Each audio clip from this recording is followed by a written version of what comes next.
Welcome to watch today's Fresham.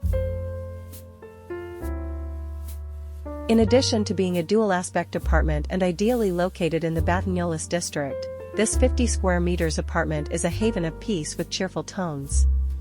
Transformed by interior designer Alice Lacherez, the property, located in an old wooden-framed building, now boasts a vast living space, bathed in light thanks to the openings located on both sides of the apartment. Here we benefit from a double exposure on the top floor, but directly opposite, emphasizes the architect. That's really the asset of this interior. We feel like we're in a little cabin, with a balcony overlooking the street where we can enjoy the lively street, and a very quiet courtyard side. To make the most of the light, the walls were painted in a soft and warm beige.